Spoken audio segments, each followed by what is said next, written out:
Thank you, Chair. Look, I want to raise some serious human rights concerns regarding citizens in China.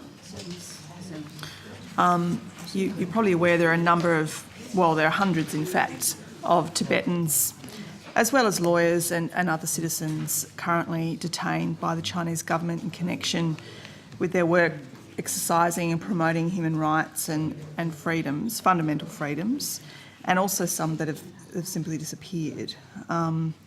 So I'm interested to know what the Australian government is doing to raise these human rights concerns with China. Human rights in China is one of the issues that it's one of the things that we're concerned about in the relationship with China, and it's something which we take up with the Chinese authorities on a regular basis. So, for instance, last year there were, I think, 3 public statements by the government and about 20 private representations, either in Australia or China, about particular cases and in relation to particular developments and more general situation. That was in the last... That was the year 2017, and we will, I imagine, continue those representations this year, those discussions. Okay. So, obviously we haven't had the human rights dialogue now for some, I think, nearly 4 years. That's between correct. Australia and China. What reasons, if any, has China given to Australia for walking away from that human rights dialogue?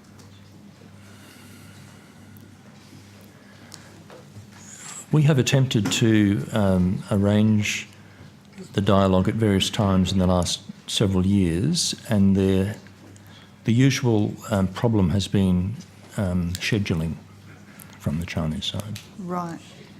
So you're saying, regardless of that dialogue not having met for the last number of 4 years, it's nearly 4 years. There's been a number of other mechanisms. Yes, yes. When we have the dialogue on a regular annual basis, we also discuss human rights in other settings with China. Clearly, we like to have a dedicated dialogue in addition to intermittent set-piece discussions. But at the moment, without the dialogue happening, we're still proceeding with those other discussions. Okay. I'm also aware that the US Embassy in Beijing has worked at highlighting and advancing some of these human rights issues of people in Xinjiang province and Tibet by issuing statements, usually around human rights, International Human Rights Day, but also at other bilateral dialogues. Particularly, they have referenced, among other human rights defenders, lawyers, citizens and the like,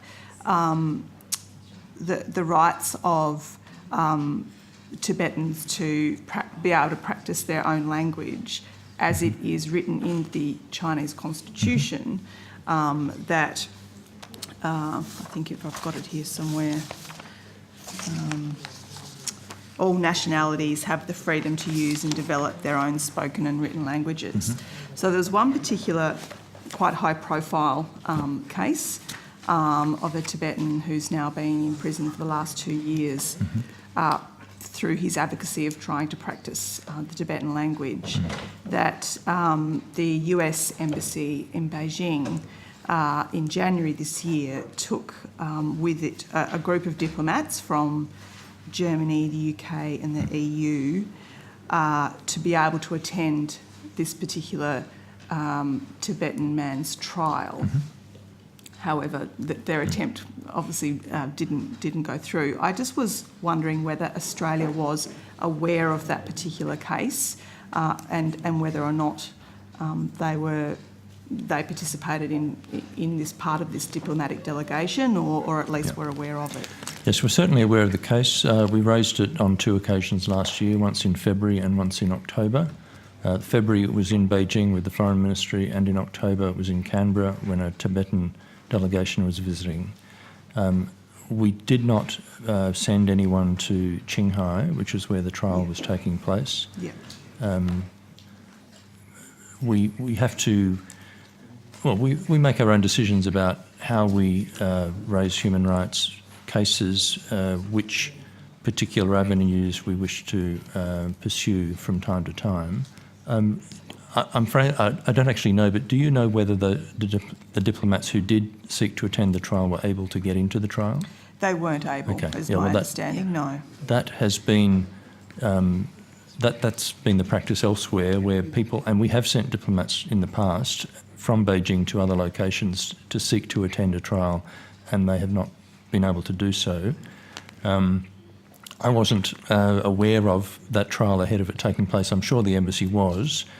If we'd been asked for our opinion, we probably would have said, it's a long way to go and you probably won't get in, so it's your call. And my guess is the embassy decided it was not, in the circumstances, the best use of their time. Okay, regardless of the outcome of that lack of access to that to this particular person's trial, can I ask that Australia continue to raise these human rights concerns with China?